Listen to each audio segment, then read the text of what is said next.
it's not just pot, and that's something that needs to be said. Something that I pointed out, one of the cases that I pointed out was the Shanine Allen case that happened here in New Jersey. Thankfully, she was able to get a pretrial intervention to alleviate her situation, but she was facing a mandatory minimum sentence of 3 years because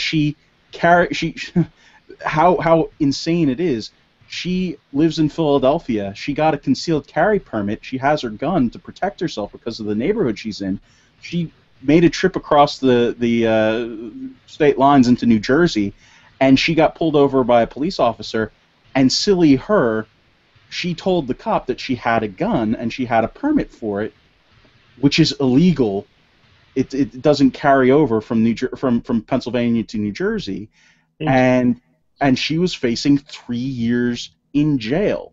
JD, isn't Boehner and Company advancing something to change that to where you can carry across state lines and not face that kind of penalty? There's a push for some reciprocity, recognition of gun licenses, just like we recognize driver's licenses and marriage licenses across states. And don't get me started on the marriage license thing. But there's some universal recognition of some laws. But the mandatory minimum issue is one that we see it in education, where kids get thrown into detention for some minor infraction because, we've got mandatory minimum sentencing for kids and we've got mandatory minimum sentencing for criminals, and it's taking the decision away from the local people who are best able to understand the real depths of the situation and to apply the most appropriate punishment for the crime. And those are things that conservatives and libertarians and liberals really should be able to partner on. And that, again, can be some of that, I don't like politics and I don't like politicians, but I'm going to get involved in a cause. These are the causes that can really change the world. And as we frequently talk, politics is downstream from culture. These things are cultural changes. If we can change the culture on terms of mandatory minimum sentencing and some of our criminal litigation stuff that we've got going on, and there are some really effective organizations working on it. If we can do that, those are the kinds of cultural shifts that can help politics reflect the changes that we can make happen through being active in causes for people who don't like being active in electoral politics. Well, and I think that's a topic that really does resonate with those who are not political as well as those who are not conservative. This last summer, I saw a show, I think it was 60 Minutes. They did something on mandatory minimums, and they were talking about all the problems that are caused with them, like things that you brought up, JD.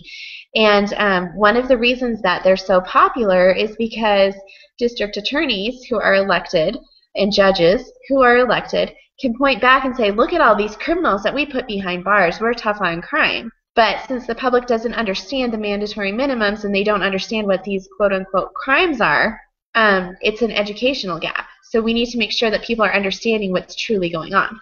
That's where the organization Right on Crime can be helpful in touting what Texas has done, because Texas is supposed to be, we execute more people for crime. We're tough on crime. We have DAs that want to, claim that they've arrested and thrown more bad people in jail, etc. But over the last so many years, Texas has made some changes in the sentencing and the incarceration rates from a saving money perspective, because we're spending a lot less money incarcerating people who don't need to be incarcerated. And there's the compassion angle and the reducing recidivism rates if you can treat them right. So I think there's some good ways that the things Texas has accomplished can help people in other states get past that whole, I'm the DA and I want to be tough on crime, so I insist on mandatory minimums. So I think there's a way for people to really push past some of those issues by using some of the successes that we've seen in Texas. At least that's what I'm hearing. Like PD said in the chat, so many conservatives seem to be playing from the I didn't get a harumph out of that guy theory. That they're not a conservative because they didn't harumph at the right time. It's like, come on, guys. We can do more than just. Well, doesn't he understand how serious it is? Oh my God, don't you understand how critical it is? You're not really a true conservative. I get that all the time.